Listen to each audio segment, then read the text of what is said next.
for me, it was one of the most important guitars was the Ibanez JEM in the 80s because so it wasn't taken seriously enough. But it was the first time when the guitar again took over and represented the spirit of that time. Just in a simple guitar, and it's still a Stratocaster. It's the same guitar like a Stratocaster with a modified shape and some modified details, but it was so up to date of that time. So I would not have played an Ibanez JEM in that time. That would not have been my guitar in this neon green and such. But I immediately understood it, and it was, I thought it's a huge chance for a guitar that this is possible now and is condensed in a major bulldozer, so to say, something that runs into the market and puts everything aside and will stay there. Because before it was that Jackson thing and working with different colors, but there was no mass effect, no mass impulse in these guitars. It was just a pre-trend that it could happen, but then it took time until Hoshino, Ibanez, took the opportunity and said, we do that. And that was the first impact, the first major impact, that there was something sustainable, a shift in the guitar development, and I'm not meaning technically development, but by its appearance since 1950 something, In between, not much happened in that Mass Effect. And what happened is, we can see it now back from the future. Indeed, it impacted. So there are so many following instruments behind that Ibanez JEM era. And people might misunderstand this era as they connected again with a person like, for instance, Steve Vai, and think because of the popularity of Steve Vai that time, this guitar was built and it was so highly regarded because of, and it's not. It was about time, something like that. And Steve Vai was a gallant figure. How do you?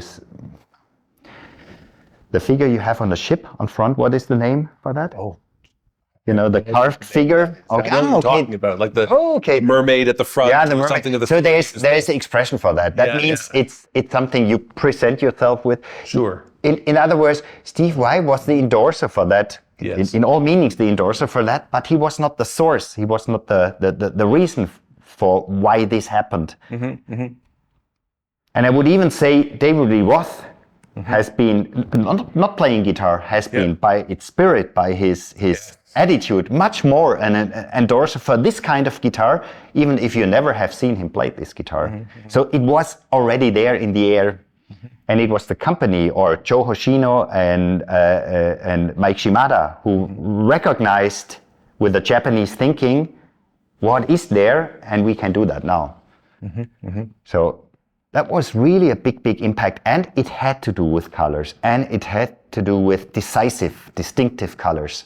Neon, hey. I mean, that guitar was released in a bright yellow at first, right? A yellow. Wasn't it green the first? I was not sure. They have green and yellow. The signed ones. Green pickups and such. I think. Yeah. It was yellow, green, and pink. But I think the 777 one, the 777 were only in. Those were the signed ones. The first collectible ones. Okay. So to say a pre-series, probably. I'm not sure, but I have seen 3 of them with a number on the backside.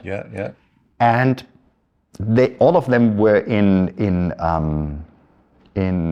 green. Okay. In neon green. So I thought the limited series was only green. Maybe I'm wrong. I don't know. Maybe I wouldn't. Maybe they are sitting at Ibanez now, sitting together with Joe Hoshino and say, he has no idea about. That's right. We'll the colors. That one. The point is, they were loud and they drew attention. Yeah. And we knew it. And I think you're right. And the colors we know were all three colors, of course. On the market, we are talking about these three colors, referring in the pyramids and you know. Yes. This was a really competitive time in music.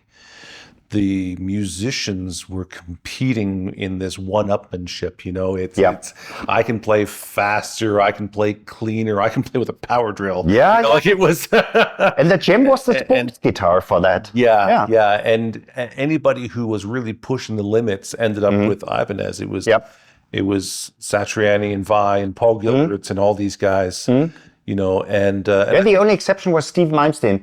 With a Stratocaster, with a Stratocaster who but this is it was a kind of irritation. Why does he play a Stratocaster? Because it's not a sports guitar. But it's also tied to the old world because he's playing this neoclassical music, and this was an exception. As classical of electric guitar as you can get. You know, the Stratocaster is the violin in that context. Yeah, of course.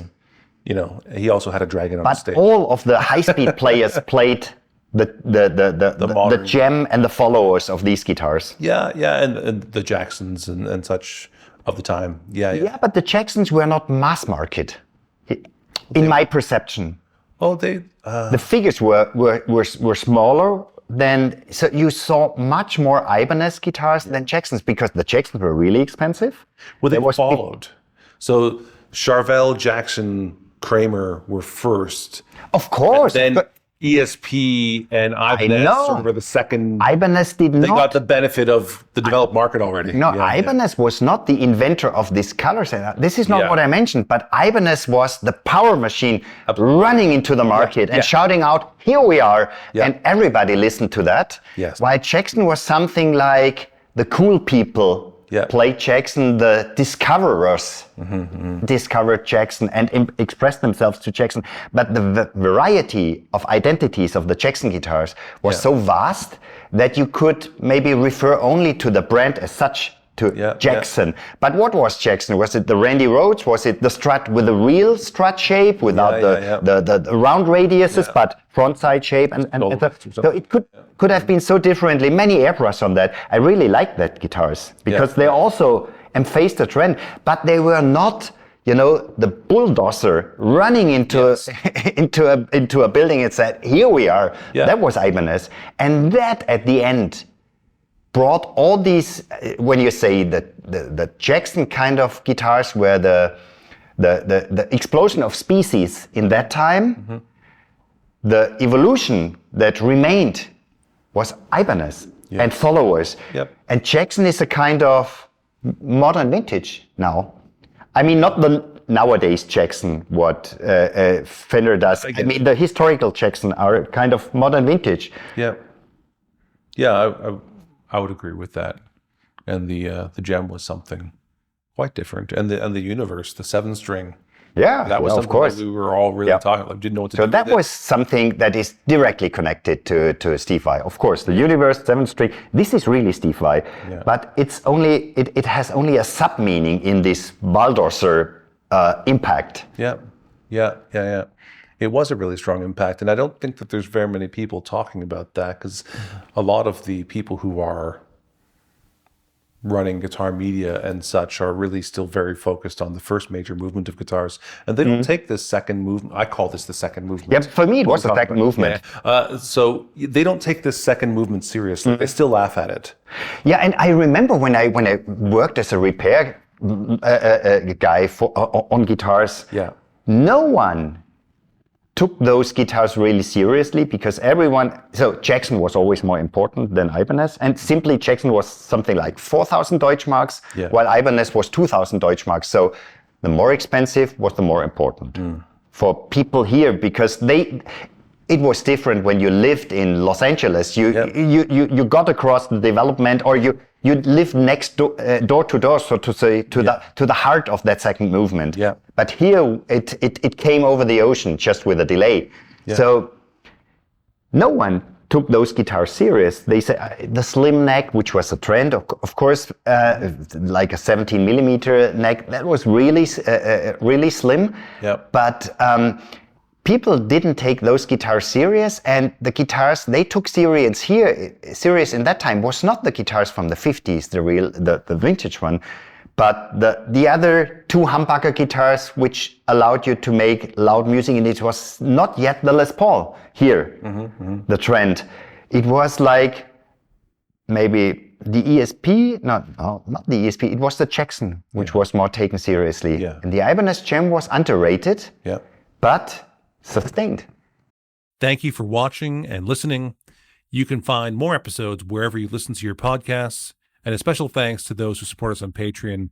It's your support that enables us to do this work.